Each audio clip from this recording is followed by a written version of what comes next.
My name is Tina, I'm 35, single, and still living at home. I've been so focused on work that I reached 35 before I knew it. Work has basically become my relationship, and I spend most of my time at home without any real hobbies. One morning, the doorbell rang. It was unusual for someone to come by so early. My mom looked through the peephole and seemed surprised, curious. I took a look too. It was Mia, my younger brother Andrew's ex-wife. Andrew is 5 years younger than me, and he still lives at home, though he had to work that morning. He and Mia divorced 3 years ago, so seeing her here was completely unexpected. My parents and I were all confused. Andrew's not here, what should we do? My mom asked. I said, we should probably tell him later, but maybe we should hear her out first. If it's awkward for you, I can talk to her. When Andrew and Mia were married, my mom had a hard time with Mia's strong personality. Mia always spoke her mind, and my mom, who tries to avoid conflict, often felt overwhelmed. So, I figured it was better if I handled it and greeted Mia myself. Hi, Mia, it's been a while. Andrew isn't here, he's at work, I said. That's fine, I actually came to talk to you, she replied in her usual calm voice. I led her to the living room where my parents were waiting. We all sat down, curious about why she was here. So, what's going on, Mia? What brings you here? I asked. Actually, I have a favor to ask Andrew. I'd like him to start paying child support. Her request left us all stunned. Andrew and Mia didn't have children, so why would she need child support? Wait, what, child support? I asked, confused. Yes, she replied. I thought it might be nice if he could help support the child I'm carrying. We were speechless. My parents looked pale, unsure what to make of her request. I realized I needed to ask more questions to understand exactly what Mia was talking about. I said, you know, child support is usually paid for your own child, so, if the baby you're carrying is Andrew's, then yes, he'd have to pay child support, but… Oh, is that so? I'm sorry, I thought I was entitled to it. My current husband told me I could ask for it, Mia said, looking confused. I wondered what her current husband had told her, but I calmly explained that since the child wasn't Andrew's, there was no reason for him to pay child support. That's strange, she mumbled. Well, I came to ask about support for the baby, and I thought my ex-husband might want to help. I couldn't believe she would say something so bizarre. Wouldn't anyone realize it didn't make sense? Just then, Mia's phone rang. She stepped into a corner of the room to answer, and it sounded like she was arguing with someone, likely her current husband. As she talked on the phone, my dad whispered to me, Mia's asking for something ridiculous, isn't she? What do we do if she says she won't leave until we give her money? I replied, there's no way she can expect that. Why would she even ask her ex-husband's family for this?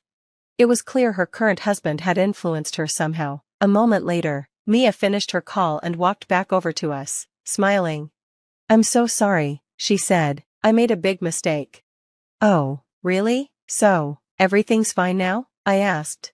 Yes, it turns out it wasn't child support. I was actually supposed to ask for the alimony from the divorce. My mom, dad, and I were all stunned, but Mia just kept smiling cheerfully.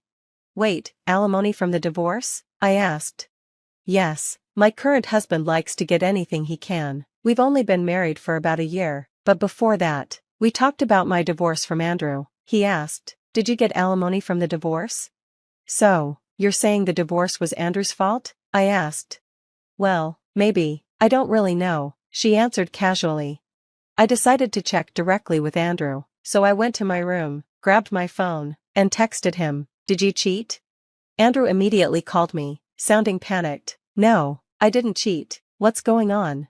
I explained, you know that alimony is usually paid by the person who caused the divorce, right? Of course, why would Mia say something like this? He replied, clearly frustrated. Okay, just to confirm, the divorce wasn't your fault, right? No, we broke up because of personality differences. She didn't do anything wrong either. Got it, I said. Are you coming home soon? Yeah, I'll be there in about 30 minutes, Andrew replied. After ending the call, I returned to the living room, where my parents were waiting, eager to hear what I'd found out. I sat down and explained. So, I just checked with Andrew. He says their divorce wasn't his fault. Mia looked confused. What do you mean, his fault? Well, alimony is something paid by the person who causes the divorce, so, If you and Andrew just had differences and didn't do anything wrong, neither of you owes the other alimony. Mia looked surprised. Wait, are you saying that when a woman gets divorced, she doesn't automatically get alimony? In that moment, it was clear she really hadn't understood. I realized I was dealing with someone who truly believed that women automatically receive alimony in a divorce, regardless of who was at fault. Mia seemed so sure of herself, with a take-what-I-can-get attitude. While it's good to be assertive, I wished she'd done her research before coming to us. She muttered, that can't be right. My husband said I'm supposed to get alimony. Mia, your husband doesn't make the law, I said calmly. Just then, we heard the front door open. Andrew had rushed home, looking frustrated. What are you doing here, Mia? He asked. Oh, Andrew, I didn't really need to see you, she replied casually. I was here talking to your mom and sister about child support and alimony.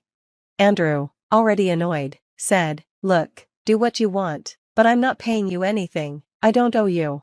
Mia snapped back. You're the one responsible here, Andrew.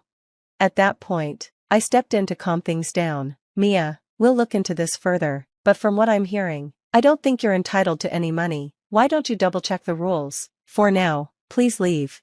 She let out a frustrated sound, slammed the door, and left. After things settled down, I asked Andrew why he'd decided to end the marriage. Honestly, it was because of her attitude. The constant stress was just too much, he said. She seemed fine with the divorce too. I didn't do anything to owe her alimony. Later that evening, though, just as we were all relaxing, a loud crash suddenly sounded from outside, startling us all. I stepped outside and saw a car speeding away. To my horror, part of our flower bed near the front door was destroyed. I immediately thought, it has to be Mia. This kind of childish behavior was exactly why I couldn't stand her. What do you mean? My dad asked, noticing my frustration. Has she done this before? Yes, I said, explaining that during their marriage, Andrew had dealt with a lot because of Mia. She would cause trouble around the neighborhood, and he'd often have to apologize for her. She was also a big spender, using their savings on beauty treatments and luxury brands, believing that as a wife, she needed to look her best at any cost. It was exhausting for Andrew, and I knew this added to why he wanted to end things with her quickly, even if it meant skipping any alimony claims he might have been entitled to. I wanted to know why he hadn't told me all this sooner, but Andrew apologized, saying he just didn't want to relive it. I told him it was fine and that I just hoped nothing else would happen. Unfortunately, my hope didn't last long. The next day, Mia returned, ringing the doorbell and shouting, I looked it up, I can get alimony from the divorce, so give it to me now. Don't you care about the child? We tried ignoring her and responding only through the closed door, but Mia kept coming back. Soon, her current husband started joining her, parking his car in front of our house, smashing things with a hammer, and then leaving. This harassment went on for a week. I began wondering if we should report it to the police. Meanwhile, the chaos was affecting my work. I work from home doing web services, and the constant disruptions were even causing me to miss parts of important meetings. My boss, Natalie, noticed something was off. Hey, are you okay? Natalie asked after a meeting. This sounds like a tough situation. Have you reported it to the police? My parents are hesitant to escalate things, but I think they're reaching their limit, I replied. Natalie, a successful businesswoman balancing her career and family, encouraged me. If you don't do something, it could get worse. Natalie and I started chatting, and she mentioned that her own son's wife believed in things like alimony always goes to the woman. We shared a laugh about how strange people could be. Then, she suddenly turned serious. Wait, you don't think? I was surprised by what she said next. We came up with a plan to put a stop to Mia's harassment. The next morning, Mia returned with her husband, both standing at our front door. Mia shouted, We're here to get your divorce settlement. Do you really want to keep suffering? Beside her, her husband was grinning, looking smug as Mia banged on the door. It was time to put our plan into action. I looked through the peephole and then decided to open the door. You just don't know when to quit, do you? I said to Mia. She replied, I'm all about getting what I can, but as soon as she saw the person standing behind me, her confidence disappeared. Oh my God, what are you doing here? Standing there was Natalie, Mia's current husband's mother, and my boss. During our last online meeting, Natalie had guessed it might be Mia causing the trouble. When the facts matched, Natalie had agreed to confront Mia in person. She'd driven over immediately. What are you talking about? A divorce settlement? What are you up to? Natalie demanded. Mia stammered. No, it's not what you think. Oh really? So why have you been saying for weeks that you deserve money from your ex-husband? Natalie continued, clearly not buying her excuses. It looks like you and him were up to something. At that moment, Mia's husband, John, also showed up. He'd apparently started questioning Mia's behavior after learning about her scheming. When Natalie confronted her, Mia tried to lie her way out, claiming the man she'd been with was just a friend, but John wasn't having it. Mia, I'm done with you, he said, disgusted. As the argument escalated, we suddenly heard police sirens. Andrew had called the police as soon as the scene started. Alec, Mia's so-called friend, tried to escape, but he was stopped by the officers. Fooling around by smashing our flower bed and damaging our walls? We have proof, my dad said, revealing that our dash cam had recorded the whole thing. Alec turned pale as he realized they'd been caught on video. Both Mia and Alec were taken to the police station. They were questioned, released on probation, but eventually faced serious consequences. John decided to divorce Mia and even demanded a significant alimony. She and Alec had to pay $3 million and $2 million each, but being jobless, they're now stuck working part-time to pay off their debt. After all this, Mia and Alec stopped bothering us, and peace returned to our home. Andrew, after all the trouble, has since become friends with John. They're even planning to attend a local matchmaking event together, hoping to find someone special.